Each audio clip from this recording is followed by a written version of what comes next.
Okey, bismillahirrahmanirrahim. Assalamualaikum warahmatullahi wabarakatuh. Selamat pagi kepada semua penonton-penonton. So, hari ini podcast kita kembali lagi dengan tajuk Keusahawan Sosial Alternatif Kerjaya Masa Kini. So, terima kasih kepada semua yang hadir. So, kita ada dua orang panel yang bagus, yang pakar berkenaan keusahawan sosial alternatif kejayaan masa kini. Kita ada Dr. Aida, Prof. Madia Dr. Aida Idris, Pensyarah Keusahawanan Fakulti Perniagaan dan Ekonomi UC Maya. Selamat datang Dr. Aida dalam kita punya program. Terima kasih kerana sudi turut serta dalam program podcast kita kali ini. Dan kita ada panel yang kedua. Kita ada Puan Salina Ahmad. Nama manja kita panggil Puan Sally lah ya. Okey, Puan Sally. Pengasas ataupun Ketua Pegawai Eksekutif Suri Inspirasi Sdn Bhd. Selamat datang Puan, terima kasih kerana sudi hadir pada hari ini. Terima kasih. Okay. Siap ya semua panel-panel kita? Sama-sama. Alhamdulillah. Alhamdulillah, PKP kan, kita tak tahu macam mana keadaan masing-masing. Kita boleh berhubung secara ruangan visual sajalah kini. Okey, so selamat datang kepada semua juga dan selamat datang kepada penonton. Sebelum kita start kita program, kita nak mempromosikan sedikit program kita dengan Astro, iaitu drama berseri Air Tanggang. So jangan lupa untuk menonton Air Tanggang yang orang kata apa, ditayangkan bermula pada 13 September jam 9 malam setiap hari Isnin di Astro Citra saluran 108 ataupun stream di On Demand dan Astro Go. So pihak UC Maya dan Astro memberi kesan berkaitan dengan kesihatan mental melalui drama Air Tanggang. So jangan lupa untuk saksikan. Kita punya pakar-pakar daripada UC Maya memberi orang kata apa, komen atau tips sempena dengan drama berseri Air Tanggang di Astro Citra. So jangan lupa untuk menonton. Okey. So selamat datang kembali kepada semua. So terima kasih kepada panel-panel kita.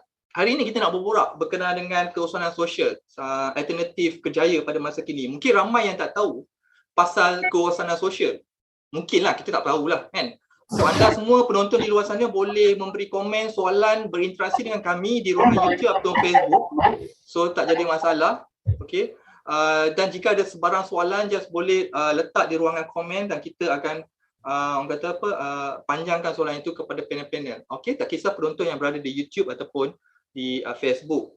Okey, keusahawan sosial. Kalau kita sebut pasal keusahawan, semua orang tahu pasal keusahawan lah, kan, entrepreneur. Tapi kalau social entrepreneur, so mungkin ada yang tahu dan mungkin ramai yang tak tahu berkaitan dengan social entrepreneur. Okey, so saya pun nak bertanya kepada Dr. Aida sendiri, apa tu sebenarnya keusahawan sosial dan apa yang membezakan di antara keusahawan sosial ni dengan keusahawan biasa? Kan? Kalau Dr. Aida boleh terangkan kepada kita punya penonton. Ya. Ya, baik. Terima kasih. Bismillahirrahmanirrahim. Assalamualaikum kepada saudara pengacara majlis ya, Cik Muhammad Khairul Anwar dan rakan panelis saya Puan Sally. Dan para penonton podcast pada pagi ini, dan terima kasih juga lah pada penganjur sebab sudi menjemput saya untuk berkongsilah sedikit maklumat, mungkin ada sedikit research ataupun kajian yang telah saya buat dalam bidang keusahawanan sosial ni yang mungkin saya boleh kongsikan sedikit pada pagi ni ya. Jadi soalan yang pertama tadi ialah tepat sekali lah, memang kita nak kena mulakan dengan definisi kan, dengan sedikit kefahaman ataupun pengetahuan asas apa yang dimaksudkan dengan keusahawanan sosial ini, apa bezanya dengan keusahawanan konvensional ya. Baik, dia keusahawanan sosial ini dia menggunakan prinsip-prinsip perniagaan yang sama seperti perniagaan yang konvensional. Jadi masih lagi ya ciri-ciri seperti inovasi, contoh ya, penggunaan teknologi, penguasaan teknologi untuk memenuhi keperluan pelanggan. Itu masih lagi dia punya ciri-ciri asas. Tetapi yang membezakan dia dengan keusahawanan konvensional ataupun perniagaan yang biasa yang berorientasikan keuntungan ialah yang pertamanya, yang paling utama sekali ialah dia punya faktor yang mendorong kepada pembukaan perniagaan itu. Apakah faktor yang membawa kepada bermulanya perniagaan itu in the first place ya? Jadi usahawan sosial ni, contoh seperti Puan Sally, kawan kita yang berada bersama dengan kita hari ni, sahabat kita ni, dia punya faktor yang mendorong dia bukan untuk orang kata meneroka pasaran seluas-luasnya contohnya. Dia punya faktor yang mendorong tu, faktor utamanya bukanlah untuk menjadi syarikat yang nombor satu, yang paling terkemuka di Malaysia ataupun di seantero dunia. Bukan itu faktor yang mendorongnya, ya. Faktor utama yang mendorong dia adalah untuk melakukan sesuatu impak sosial. Kalau dalam bahasa Inggerisnya kita panggil social impact. So kalau kita baca apa-apa artikel, apa-apa buku sekalipun tentang keusahawanan sosial, kita akan jumpa terminologi social impact ini. Dan keinginan untuk melakukan ataupun membawa social impact kepada dalam kalangan masyarakat ini adalah faktor utama yang membezakan keusahawanan sosial dengan keusahawanan konvensional. So itu yang pertama, ya. Yang keduanya yang saya ingat, saya mungkin elok jugalah kalau saya kongsikan sebelum kita pergi pada butiran-butiran yang lebih lanjut, ialah bagaimana kita membezakan keusahawanan sosial ni dengan NGO. Apa bezanya social enterprise dengan NGO? Apa bezanya social enterprise dengan corporate social responsibility? Kerana bila saya mengajar subjek keusahawanan, dan salah satu topik yang diajar ialah keusahawanan sosial. Jadi pada waktu itu para pelajar dia akan tanyakan soalan-soalan asas ini. Apa beza dia dengan NGO? Apa bezanya dengan CSR, corporate social responsibility? Kerana kata mereka NGO juga membawa social impact kepada masyarakat. NGO juga membawa perubahan positif dalam kalangan masyarakat. Gitu juga dengan CSR.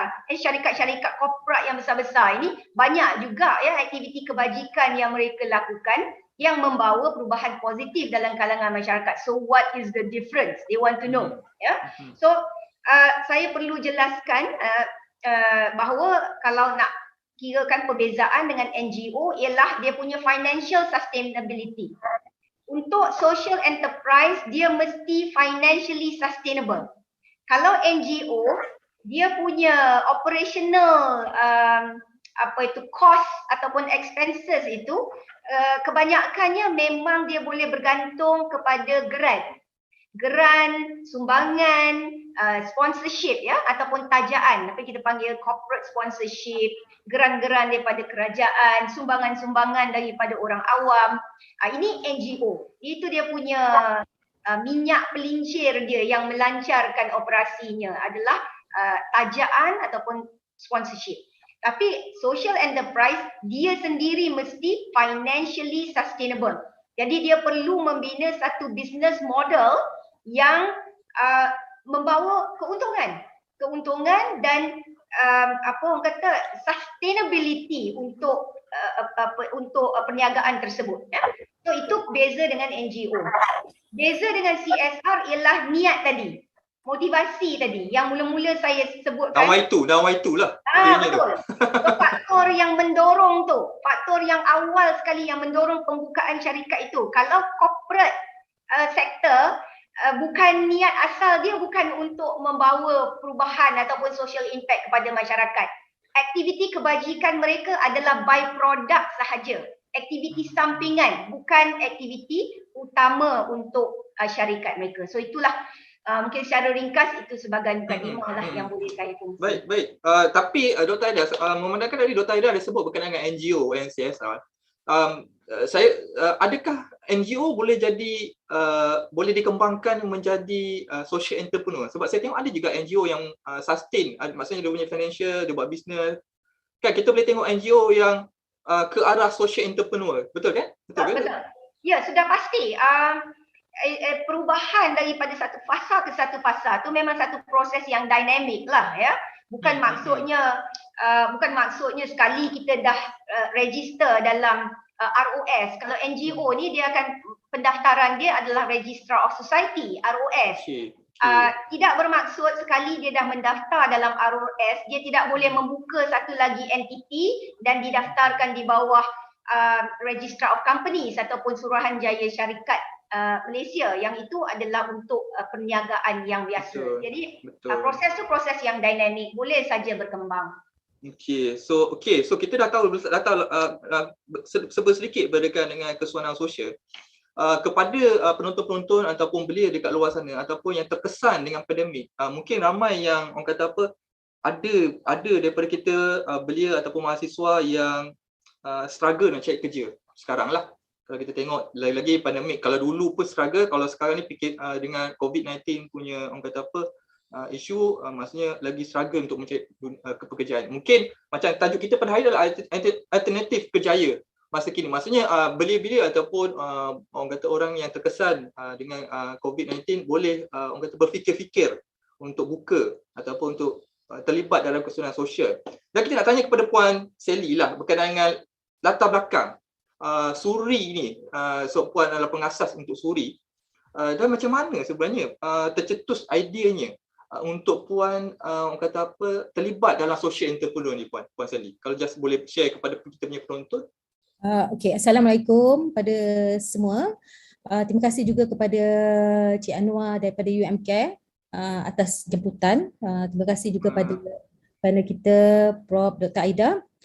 Okey, saya bercerita sikit latar belakang Suri. Suri ditubuhkan pada tahun 2016, dah hampir 5 tahun. Kami telah mendapat akreditasi daripada kerajaan sebagai syarikat perusahaan sosial di Malaysia. Objektif kami adalah membantu golongan ibu-ibu tunggal di komuniti kami di Sungai Udang Kelang. Kalau kita nak definisikan ibu tunggal tu terlalu general, tapi saya selalu describe struggling single mother. Ada juga ibu tunggal yang dah berjaya, kan? Ibu tunggal berjaya tak perlulah kita tolong. Jadi ini struggling single mother yang tidak ada pekerjaan, mereka yang tidak ada skill. Mereka terlalu banyak challenges, especially challenges mereka adalah financial. Yang itu yang kita tekankan. So kita memberi peluang, kita beri training kepada ibu-ibu tunggal ni. Dalam masa yang sama kita akan employ mereka, memberi mereka pekerjaan untuk mereka ni dapat menjana pendapatan, sustainkan ekonomi diri dia dan anak-anak mereka. Sebab saya percaya social issue selalunya bermula daripada rumah. Jadi kalau kita nak membantu anak-anak, kita bantu mak dia dulu. Apa yang saya cakap ni andai kata masalah sosial anak-anak di kalangan ibu tunggal, ya. Kalau kita nak tolong anak tu, kita tolonglah mak dia dulu. So bila financial mak dia ni dah stable, insya-Allah anak-anak tu akan teratur. Itu daripada pandangan saya sebagai ibu tunggal lah juga. So apa yang kami buat, kami menjual produce produk-produk kraft tangan. Kami juga aktif dalam membuat recycling campaign menggunakan seluar-seluar jeans sepakai. Jadi daripada kraft tangan tu kita jual produk tu, daripada situ dia akan generate income kepada syarikat. Itu sedikit latar belakang syarikat lah. Idea ni tercetus sebenarnya apabila saya kembali balik ke hometown saya di Kelang ni, selepas saya pada tahun 2014, ketika itu banyaklah dugaan yang saya hadapi. Saya terpaksa, sebab saya dah mencuburi bidang perniagaan dah lama. Jadi pada tahun 2014 tu saya terpaksa menutup syarikat yang saya ceburi dalam bidang teknologi, content provider. Saya tubuhkan dah hampir 10 tahun.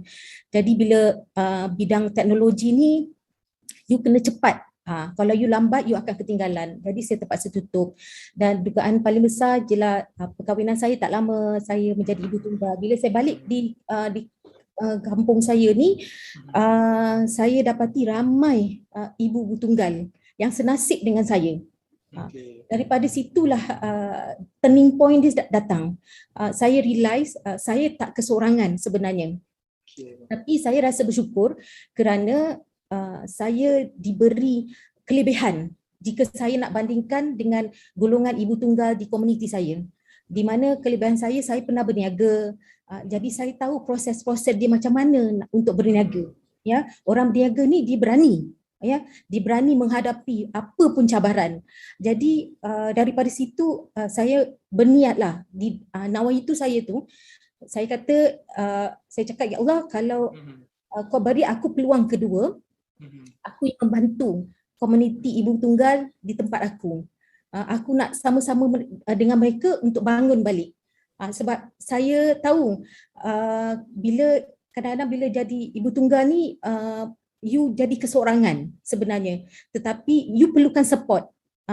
Banyak persepsi masyarakat mengatakan ibu tunggal ni selalu nak meminta bantuan. Saya nak ubah the mindset of masyarakat.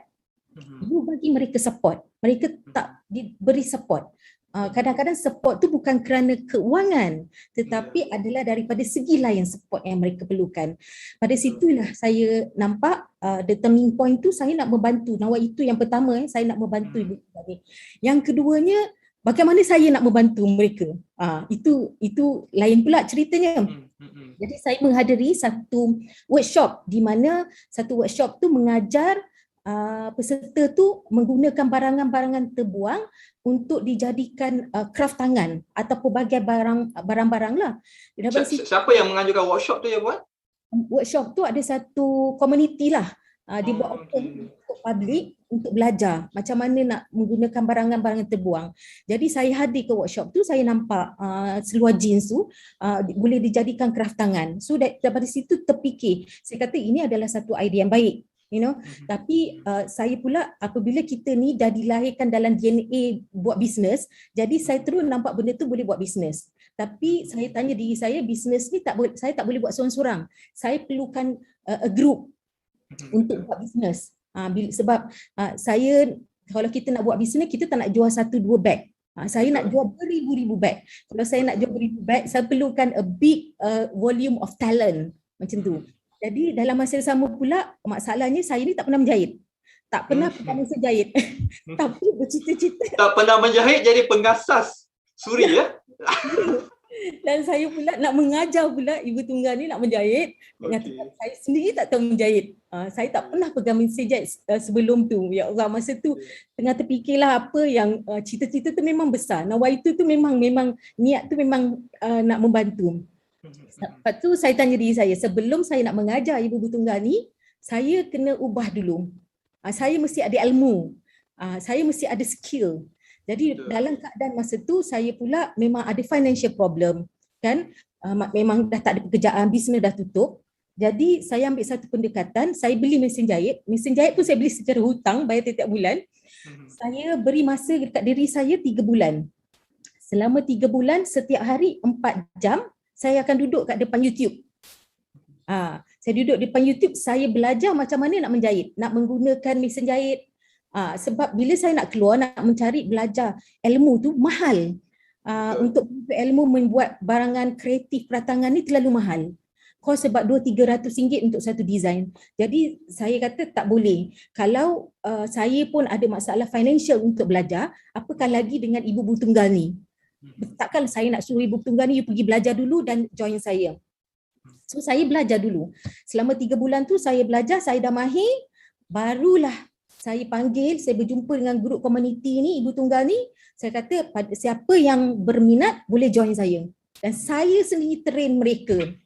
Alhamdulillah ada dekat 20 masa tu, tapi 10 yang committed dengan saya sampai sekarang. Alhamdulillah mereka join saya mengajar mereka. Itulah bermulanya.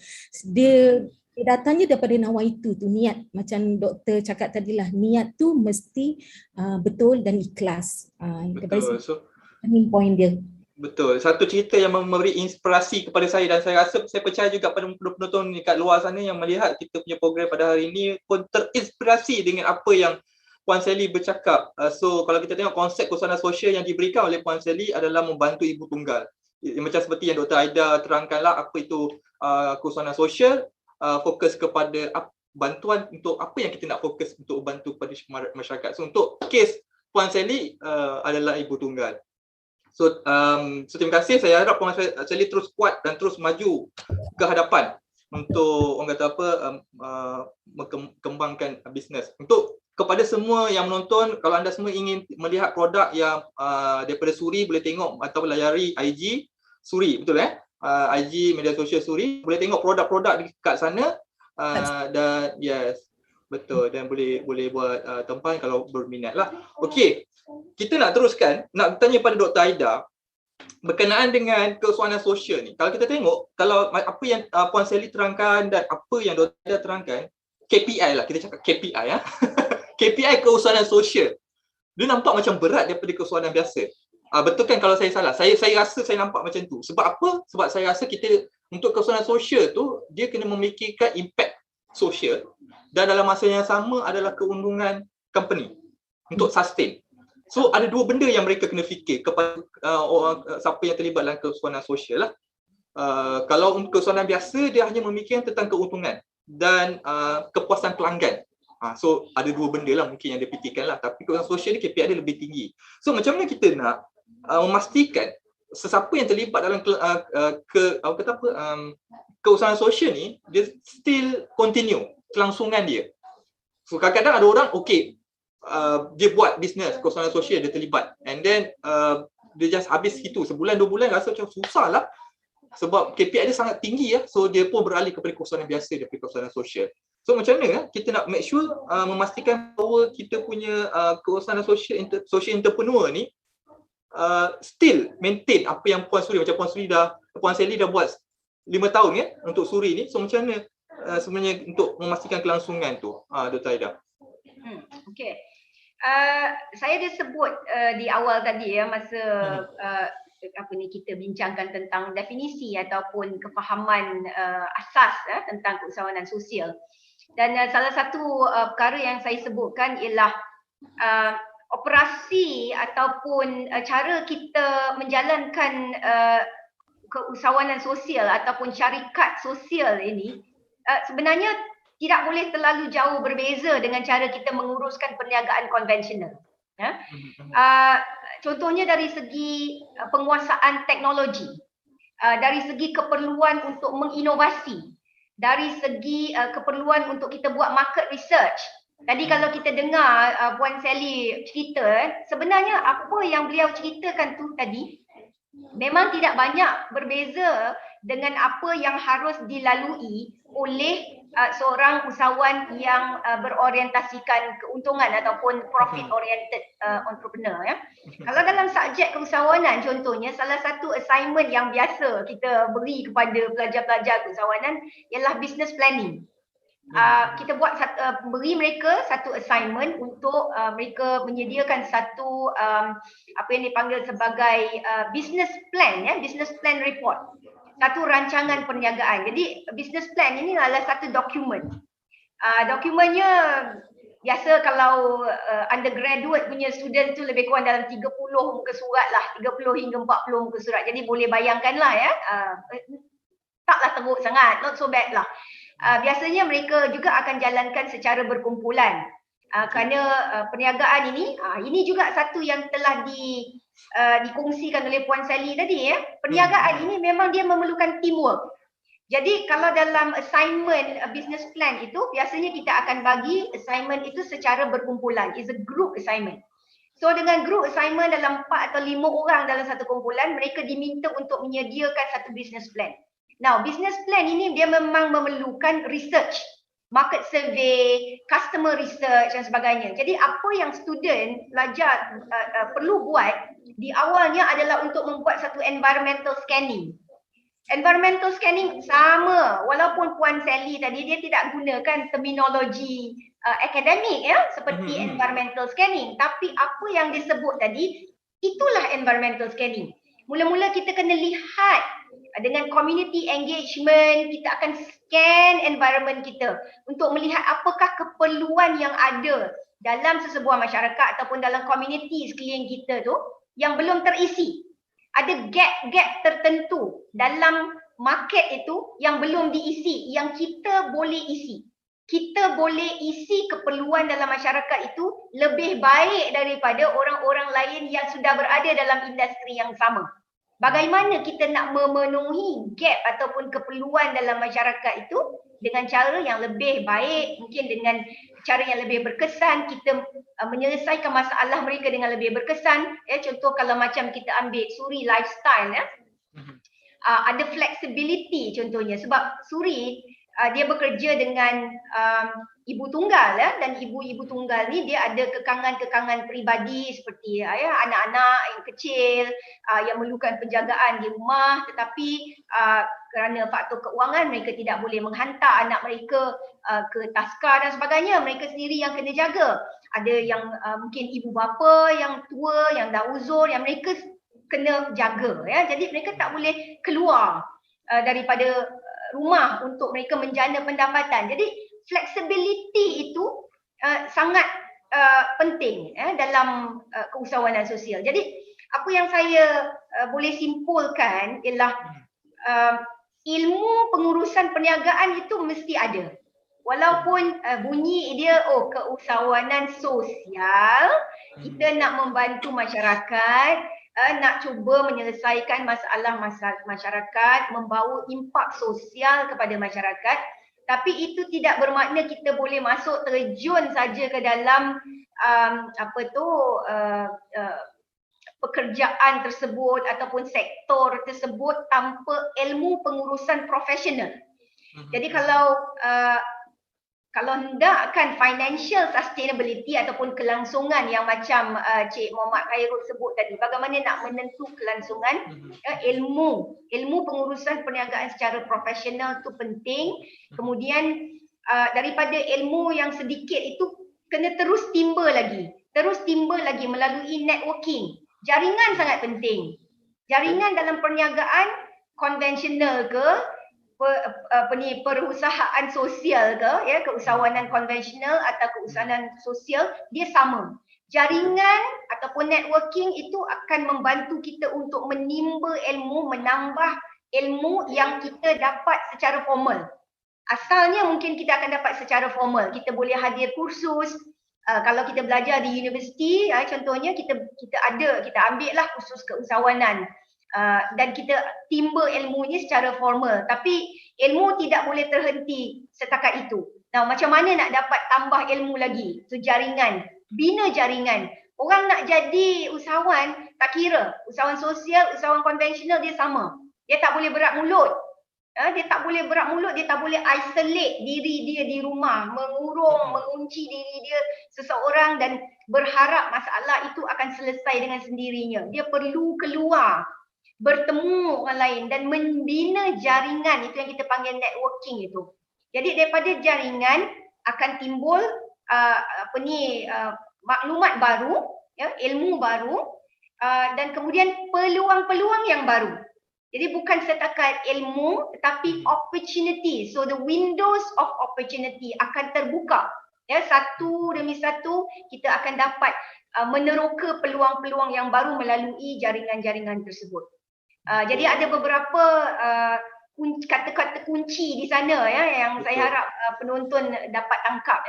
Mula-mula sekali adalah ilmu pengurusan profesional yang mungkin kita terpaksa timba mula-mula sekali, terpaksa timba secara formal, tapi kemudian tambah lagi secara informal. Ilmu boleh ditambah sentiasa hari demi hari secara informal melalui jaringan. Dan daripada ilmu itu juga akan wujudnya peluang-peluang baru yang boleh diterokai ataupun the windows of opportunity akan insya-Allah juga mula terbuka satu demi satu untuk kita. Betul. Setuju. Jaringan tu amat penting. Sebenarnya jaringan ni diperlukan bukan hanya untuk buat bisnes saja, betul tak Dada? Kita ni dengan apa-apa dunia pekerjaan pun jaringan tu perlu juga untuk kita perform dalam apa-apa bidang yang kita ada buat lah, tak kisah dalam perniagaan ke ataupun bidang kerja yang lain lah. Sebab dengan tanpa jaringan susah juga kita nak buat kerja sebenarnya, betul tak? Bukan bisnes sajalah, semua pekerjaan yang kita hadapi pun susah kan kepada pelajar-pelajar ataupun yang menonton kita punya. So ingat pesanan Dr. Aida, jaringan amat penting. So tibalah kan anda, so keluar ke rumah berborak. Sebenarnya jaringan ni kita boleh dapat tak semestinya secara rasmi kan. Kadang-kadang kita berborak dekat kedai kopi pun boleh create jaringan. Kan, so tak semestinya kita berjumpa secara formal dengan individu untuk dapatkan jaringan tu. Sebab kita tak tahu kadang-kadang kita berborak dekat kedai kopi pun mendapat idea, betul tak? Okey, kita nak tanya kepada Puan Sally berkaitan dengan sepanjang 5 tahun Puan buat bisnes terlibat dalam kesusahan sosial. Apa yang memotivasikan Puan ni untuk terus kekal berada untuk terus membuat kesusahan sosial ni? Puan boleh buat terus kesusahan biasa, tak perlulah berkaitan tak perlu terlibat dalam kesusahan sosial pun. Tapi apa yang memotivasikan Puan sepanjang 5 tahun ni untuk still orang kata apa, terlibat dalam kesusahan sosial ni, Puan Sally? Apa yang saya boleh kongsikan ialah perubahan yang ketara. Saya membawa ibu tunggal di komuniti saya ni. Pada permulaan tu mereka ni kebanyakan mereka ni suka reserve. Mereka takut, and then mereka nak berinteraksi pun they not very open, macam itulah. Dia nak berinteraksi pun dia tak pandai, semuanya takut. Pada permulaan dia nak belajar tu pun dia selalu ada, dia tak confident, dia tak ada self confident. Dia kata, Sally, boleh ke akak buat ni? Akak tak baik macam tu. Macam mana? Saya selalu bagi diri saya ni sebagai satu contoh lah. Saya kata, tak, kalau saya boleh gait, saya boleh buat. Akak pun boleh buat. Tak boleh buat. Jadi sepanjang 5 tahun tu, apa yang saya nampak yang boleh memberi saya motivasi dan saya ingin membantu ramai lagi, apabila perubahannya ibu-ibu tunggal ni mereka ekonomi keluarga mereka berubah. Kalau mereka berkongsi dengan saya nak beli baju raya pun tak ada duit. Terpaksa mengharapkan bantuan setiap tahun kan. Lepas tu ada tu yang nak beli, kalau untuk ibu tunggal lah, ada tu yang berkongsi dengan saya, dulu Sally akak nak beli pencuci muka, nak cuci muka pun tak mampu, terpaksa pakai nak cuci muka. Itu salah satulah perkongsian ya. Sekarang ni mereka dah mampu dan mereka dah pandai berinteraksi sebab saya selalu membawa mereka keluar untuk booth. Jadi saya nak expose mereka, tukar mindset mereka, yang mereka boleh berubah, mereka boleh tunjuk. Sebab saya selalu tekan kepada ibu tunggal saya ni, saya kata bila kita berubah, kita ni adalah role model kepada anak-anak kita. Jangan dia anak-anak kita, jadikan kita sebagai role model. Bila kita berubah, anak-anak kita nampak perubahan kita, dia akan ikut kita. Sebab kita sebagai ibu, tanggungjawab kita. So kita adalah role model kepada anak-anak kita. Jadi perubahan tu yang banyak berubah di kalangan ibu tunggal yang di bawah Suri lah yang saya tengok. Yang keduanya yang menguatkan motivasi saya lagi ialah perubahan anak-anak ibu tunggal ni. Ada juga di kalangan anak ibu tunggal ni yang mereka berhenti sekolah. Pada awal umur 14 tahun, 15 tahun tak nak pergi sekolah. Jadi saya jadi pun susah hati juga. Jadi terbabit dalam masalah anak-anak ibu tunggal ni juga. Banyakkannya lelaki pula tu. Saya tanya dengan ibu, apa nak jadi masa depan anak-anak ni? Kan kalau mereka tak nak pergi sekolah. Betul tak? Jadi saya terpaksa mengambil satu pendekatan, mengambil masa jugalah. Sebab bila ibunya tak boleh nak tarik anak-anak ni, jadi saya mengambil satu pendekatan, saya berjumpa dengan anak-anak ni, saya bagi mereka a job. Maknanya mereka buat dekat rumah. Sebab saya nak memberi mereka skill. Sebab saya tahu apabila seseorang tu ada skill, mereka boleh jadi survive. Mereka boleh survive di masa hadapan dengan skill. Walaupun mereka tak ada education. Betul, setuju. Skill tu boleh menjamin anak-anak tu di masa hadapan. Dia takkan bergantung selama-lamanya dengan ibu. Jadi saya bagi job untuk anak-anak ni buat dekat rumah dulu untuk bila dia dapat job, dia dapat upah. Bila dia dapat upah tu mereka suka. So lama mereka akan siap tanya dan belajar. Ada tu yang anak ibu tunggal yang lelaki ni, saya beri mesin jahit. Mereka jahit dekat rumah, dah belajar untuk belajar menjahit. Itu yang memberi saya motivasi bila saya nampak ada perubahan-perubahan di kalangan ibu tunggal dan anak-anak mereka. That is my Dia rasa puas lah buat kan, puas melihat pengembangan ataupun impact komuniti yang berada di persekitaran Puan lah kan. So kepuasan tu lah yang memotivasikan Puan untuk terus continue terlibat dalam kesangan sosial. So sungguh berinspirasi berkaitan dengan apa yang Puan Sally cerita. Kita ada soalan daripada penonton kita di YouTube, daripada Nurul. Soalan tu ditujukan kepada Puan Sally. Apakah perancangan supaya produk beg kekal relevan dalam market akan datang? Beg denim tu kekal relevan dalam market akan datang. Puan Sally, kalau nak menjawab berkaitan dengan soalan penonton tu.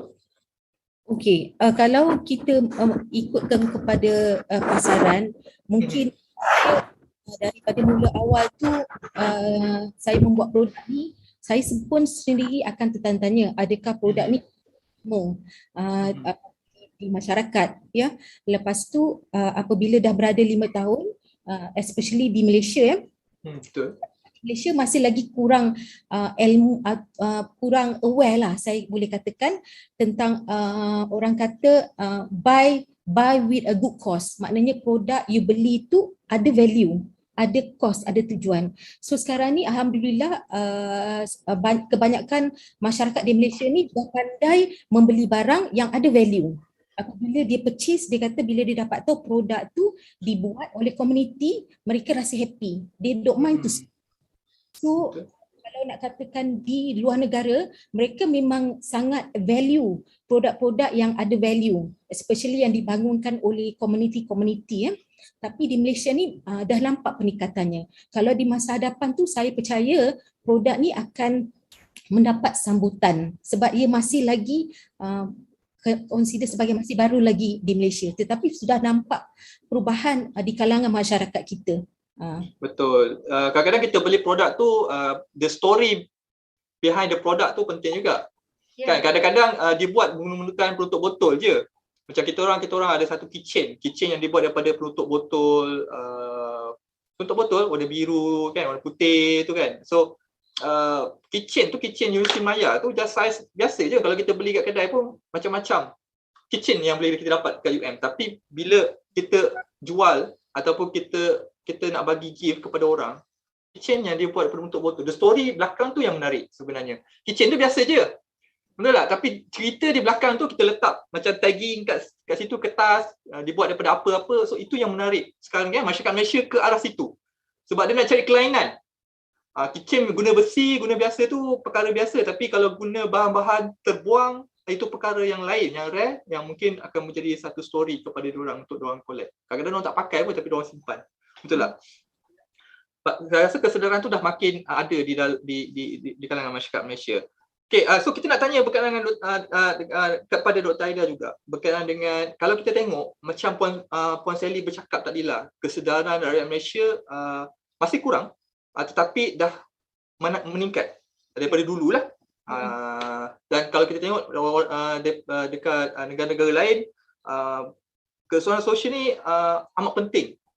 Dan mereka menekankan berkaitan dengan kesedaran sosial. So, kita nak tanya Dr. Aida berkaitan dengan macam mana kita nak pastikan bahawa kita punya golongan belia ni, kan, kita belia ni sampai umur 40 tahun pun sekarang ni umur 40 ke 35 aktif ataupun menceburi bidang keusahawanan sosial. Macam tadi kita dah cakap KPI keusahawanan sosial ni akan tinggi daripada keusahawanan biasa sebab dia nak memikirkan berkaitan dengan impact dan komuniti tersebutlah. Tapi kalau kita tengok belia-belia sekarang pun dia tidak teralih untuk pergi ke bidang perniagaan, apalagi perniagaan sosial ni, keusahawanan sosial ni.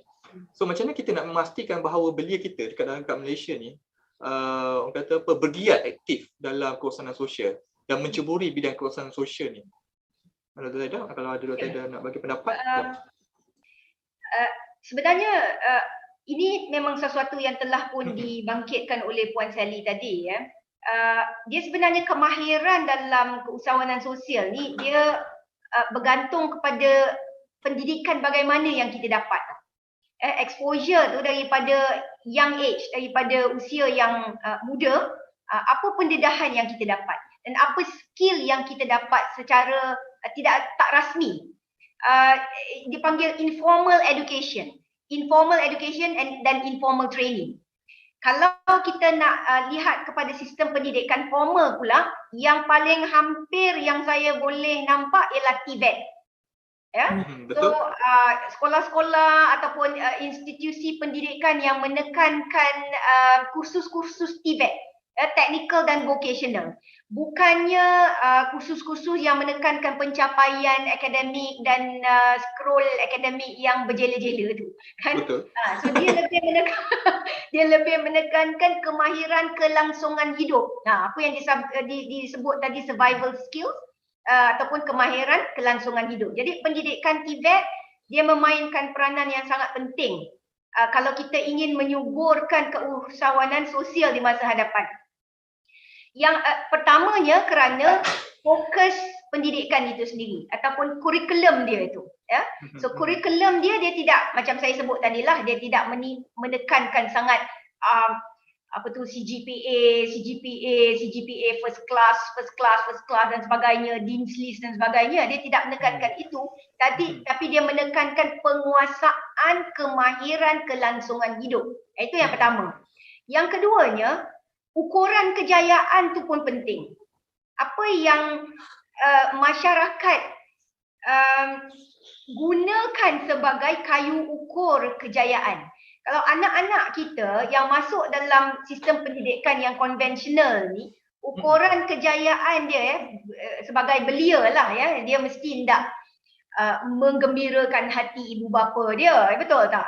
Kalau ibu bapa dah hantar dia masuk universiti, ukuran kejayaan yang digunakan oleh ibu bapa itu akan menentukan bagaimana dia ni keluar sebagai graduan.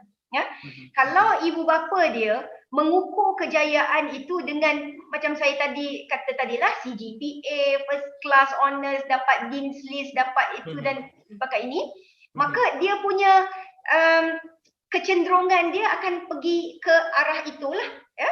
Dan dia akan mengejarkan pencapaian akademik dan sijil dan sebagainya, dan ini akan membawa dia kepada kerjaya-kerjaya tertentu. Contohnya sebagai pengurus besar di syarikat-syarikat korporat ataupun multinational corporate companies, ya, MNCs kalau di Malaysia ni, bank-bank, bank-bank besar, syarikat-syarikat oil and gas, tak perlulah saya sebut nama secara khusus, ya, tapi faham. Oil and gas companies, multinational companies, ini yang akan jadi fokus ataupun rebutan sebagai alternatif kerjaya ataupun sebagai pilihan kerjaya dalam kalangan anak-anak.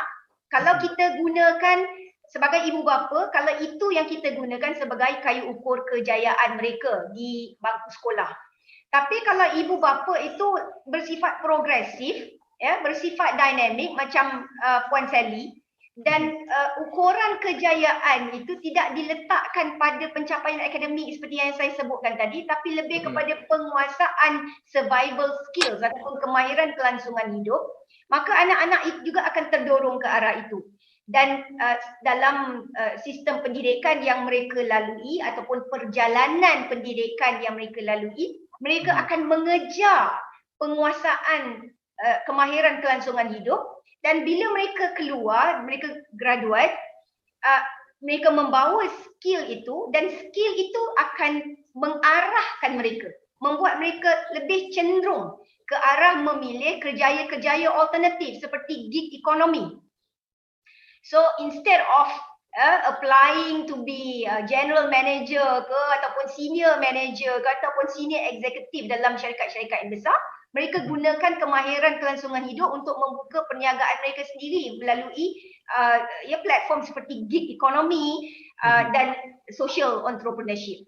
Jadi social entrepreneurship ni kalau kita lihat ada banyaklah, ya, contoh-contoh. Kalau kita buka website macam Magic, Malaysian Global Innovation and Creativity Center, Magic, memang kita boleh lihat dia punya history ataupun sejarah syarikat-syarikat yang berada dalam senarai syarikat yang berdaftar di bawah Magic itu, kita boleh nampak. Dan memang kita boleh nampak kebanyakannya orang muda, orang muda yang bolehlah, masih boleh lagi kita panggil sebagai belia. Jadi inspirasi banyak. kita tidak ada kekurangan daripada segi inspirasi ataupun role model. So nasihat saya lah kepada mana-mana belia atau orang muda yang menonton pada hari ini, cari role model itu. Look for role models. Ya, dan daripada role model itu dia akan membina inspirasi, motivasi yang lebih tinggi dalam hati kita, supaya kita boleh lihat ini adalah ukuran kejayaan yang berbeza. Betul, Ada alternatif lain. Ada alternatif lain. Ada selebriti tertentu dalam media sosial, dalam internet, YouTube dan sebagainya, yang kejayaan itu tidak disandarkan pada pencapaian akademik dan kerjaya konvensional yang macam saya sebut tadi, pengurus itu, pengurus ini, tetapi dia punya kejayaan dan dia punya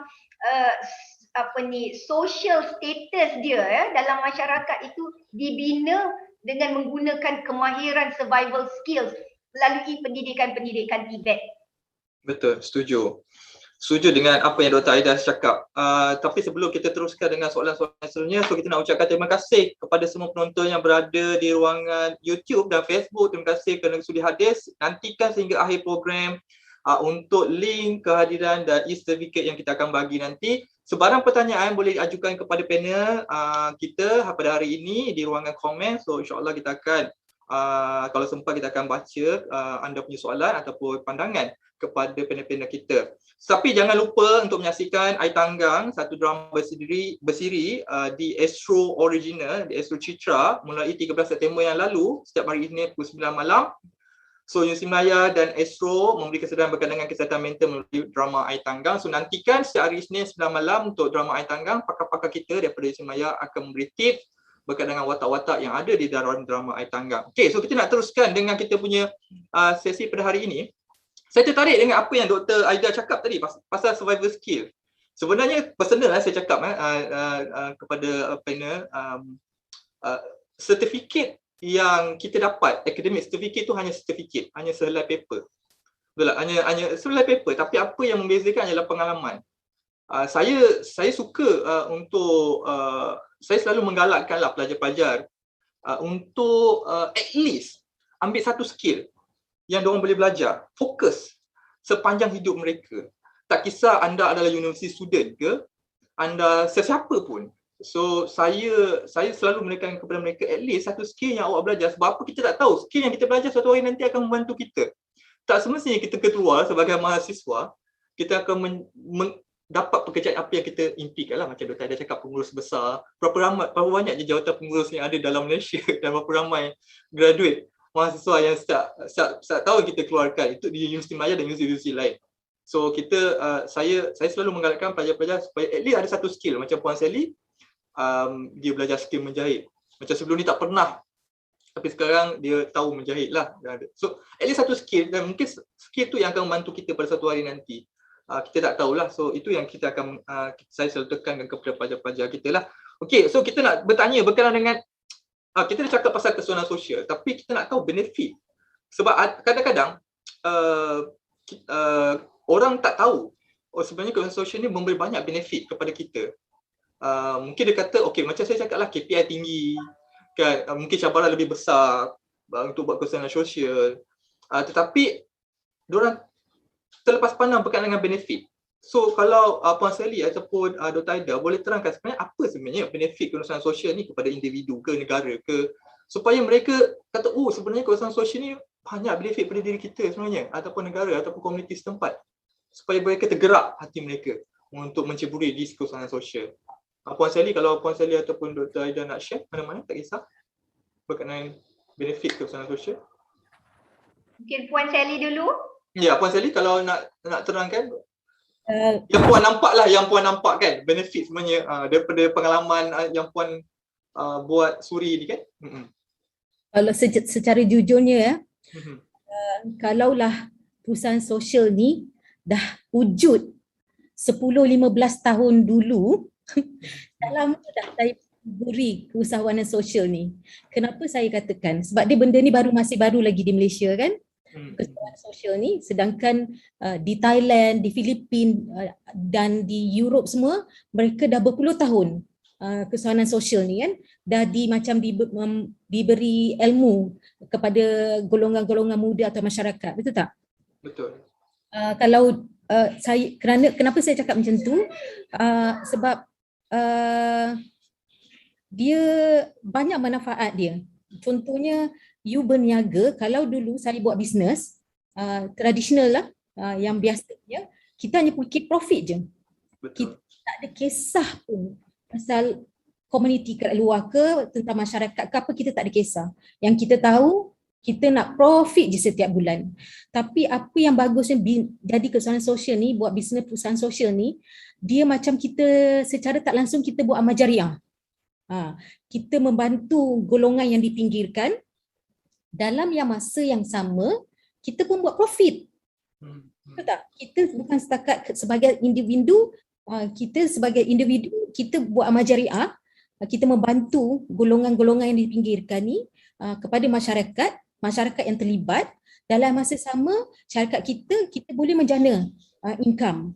Tetapi of course lah, apa-apa pun you kena menuntut ilmu. Tapi macam saya pun, saya terpaksa menuntut ilmu. Saya mendapat peluang 3 bulan untuk menuntut ilmu di Magic di bawah Social Enterprise Accelerator Program. Sebelum saya start business social enterprise, saya menuntut ilmu dulu. Sebab saya tidak ada pengalaman dan saya zero dalam dunia social enterprise. Dan kalau untuk negara pula, dalam masa kita membantu, sebenarnya kerajaan membantu masyarakat keliling kita ni memberi peluang pekerjaan. Sebenarnya terlalu banyak benefit dia, dan bukan setakat syarikat, kepada masyarakat, kepada kita dan juga kepada syarikat kita, kalau kita betul-betul memahami konsep keusahawanan sosial ni. Kepada penonton belia-belia yang berada di luar sana tu, supaya mereka dapat melihat minda mereka boleh buka apa itu keusahawanan sosial. Dia bukan setakat bisnes hanya untuk mencari keuntungan. Walaupun keuntungan itu penting, tanpa keuntungan syarikat, you tak boleh membantu orang lain. Okay. Kalau Dr. Aida, kalau nak tambah berkaitan dengan kita punya benefit. Ya. Ya, memang terlalu banyak sebenarnya untuk kita ungkapkan dia punya kelebihan ataupun manfaat keusahawanan sosial ni dalam masa 3-4 minit ni perlukan satu kuliah kurang-kurang 2 jam. 2 jam punya kuliah kalau nak kupas habis ya. Tapi betul, saya cuba ringkaskan. Yang pertama, kalau di peringkat individu, saya fikir kepuasan.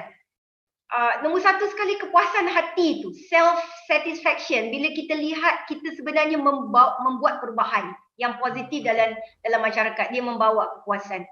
Selain daripada kepuasan, dia melatih kita menjadi sabar ya. Sebab usahawan sosial ni yang berjaya, yang sustainable ni, dia memang akan ambil masa. Dan dalam proses dia nak menjadi sustainable itu, dia melatih jiwa dia, hati dia untuk jadi lebih sabar, lebih memahami, lebih bersifati, sifat sayang, love, sayang, kasih kepada masyarakat di sekeliling. Ini diasuh. Jiwa dia sedikit demi sedikit dia akan jadi lembut ya, dan menyayangi. Ini macam kalau Rasulullah SAW, kisah Rasulullah, kita diajar untuk ataupun dianjurkan kita untuk menternak kambing kambing biri-biri. Kerana sifat sabar tu, bila kita menternak kambing tu, sifat sabar tu akan terasuh dalam jiwa kita sedikit demi sedikit. Jadi keusahawanan sosial dia akan melakukan perkara yang sama. So itu di peringkat individu. Kemudian di peringkat masyarakat, saya fikir Masya Allah, COVID-19 ni, pandemik COVID-19 ini memang banyak membuka mata kita lah. Mata kita kalau tak celik-celik juga sampai sekarang ni, saya pun tak tahu nak cakap ya. Sebab hikmah keusahawanan sosial tu begitu terserlah. Kita lihat bagaimana usahawan-usahawan sosial di seluruh negara dalam tempoh pandemik ini memainkan peranan yang begitu hebat sekali. untuk membantu bukan saja dari segi fizikal, material, tapi dari segi spiritual, dari segi kerohanian, mental health dan sebagainya, memang amat membantu. Betul. Dan saya fikir sementara kita hendak keluar dari fasa pandemik dan insya-Allah akan beralih ke fasa endemik tak lama lagi, sesuai jugalah kalau kita kaitkan dengan rancangan Malaysia ke-12 yang dibentang oleh Yang Amat Berhormat Perdana Menteri 2 hari lepas, ya. So dalam rancangan Malaysia ke-12 ni, kalau kita lihat 9 keutamaan yang disenaraikan ataupun yang dibentangkan dalam RMK 12 itu, daripada 9 itu kita lihat 5, 6, 7, 8, 4 daripadanya memang menekankan kepentingan keusahawanan sosial. 1, 2, 3, 4 dan 5 itu lebih memfokus kepada tanggungjawab kerajaan. Kerajaan yang perlu menyediakan infrastruktur contohnya. Kerajaan yang perlu membina hospital lebih banyak contohnya. Kerajaan yang perlu menyediakan sistem pendidikan yang lebih berkesan, ya, fasiliti PDPR yang lebih baik dan sebagainya. Itu 1, 2, 3, 4, 5. Tapi kalau kita lihat keutamaan 6, 7, 8, 9, ya, iaitu mengurangkan jurang sosioekonomi, membasmi kemiskinan, mengurangkan jurang antara wilayah negeri, ya, Sabah, Sarawak, Kelantan, Terengganu, Perlis, Kedah berbanding dengan Lembah Kelang, Selangor dan sebagainya. Jurang itu masih besar, ya. Jadi bagaimana kita boleh sama-sama membantu kerajaan untuk merapatkan ataupun mengurangkan jurang ini. Ini semua termasuk di bawah orang kata sumbangan keusahawanan sosial kepada masyarakat. Nombor 8, keusahawanan sosial, keutamaan RMK ke-12 ni, nombor 8, ini sangat berkait dengan keusahawanan sosial, iaitu pembangunan lestari, pembangunan mampan, sustainable development, mengurangkan pelepasan greenhouse gas, mengurangkan pembuangan sisa pepejal, jadi waste management. Maknanya usahawan sosial seperti Puan Sally ni memang dia telah memainkan peranan ni, ya, sebagai macam Puan Sally, Suri Lifestyle ini dia berada dalam industri recycling. Jadi barang-barang ataupun secara khususnya kita bercakap tentang jeans, kan, jeans, ya. Jadi jeans tu kalau tidak kerana usahawan sosial seperti Puan Sally memikirkan cara untuk mengitar semula, dia akan end up di landfill. Dia akan end up sebagai sampah sarat yang semakin menimbun-nimbun, ya, di negara kita. Begitu juga dengan food wastage.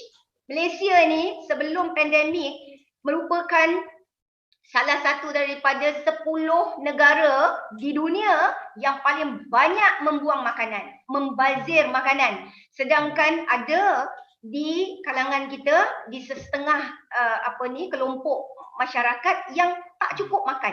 Tapi ada di pihak yang lagi satu buang. Di pihak yang satu lagi kelaparan, tak cukup makan. Jadi keusahawanan sosial boleh menghubungkan. Dia boleh cuba menyelesaikan masalah antara yang banyak membazir dengan yang tak cukup, yang kurang, yang terlebih-lebih sampai membuang itu.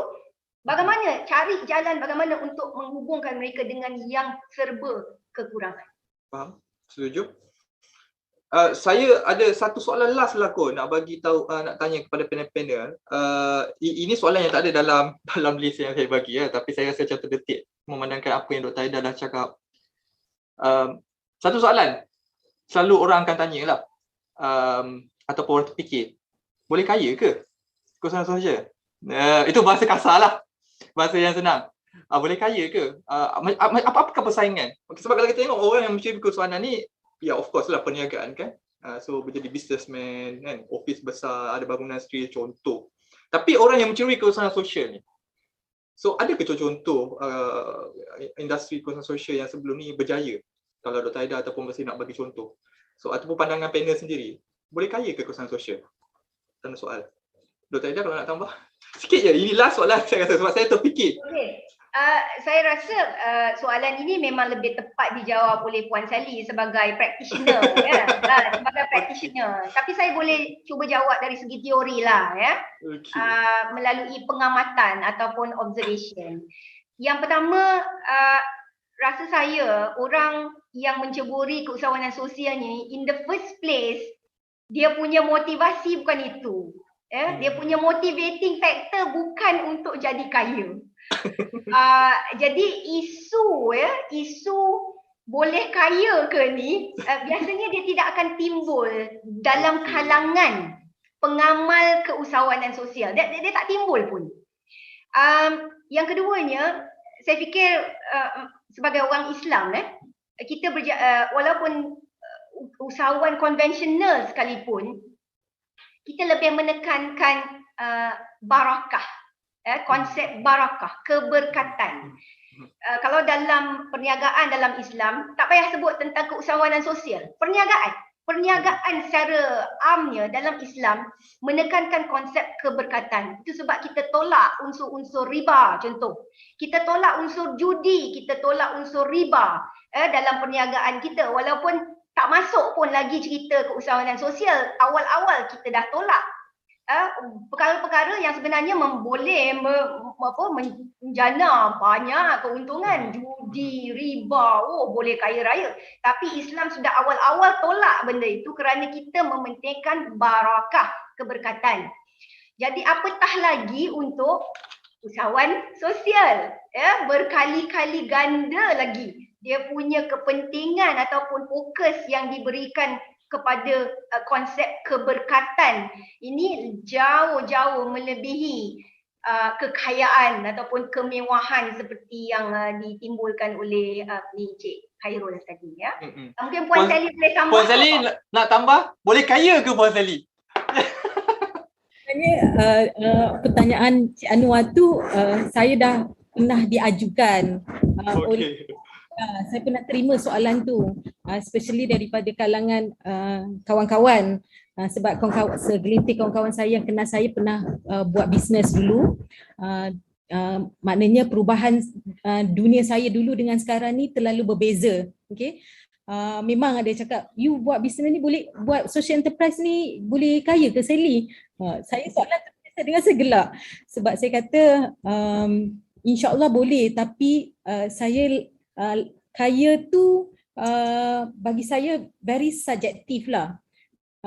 Saya rasa saya akan jadi rasa kaya diri saya ni apabila saya melihat ramai golongan yang memerlukan, especially ibu tunggal ni, saya dapat membantu. Itulah kekayaan yang saya rasakan sekarang. Dan saya rasa bisnes yang saya buat sekarang ni memberi terlalu banyak penuh pengertian kepada saya.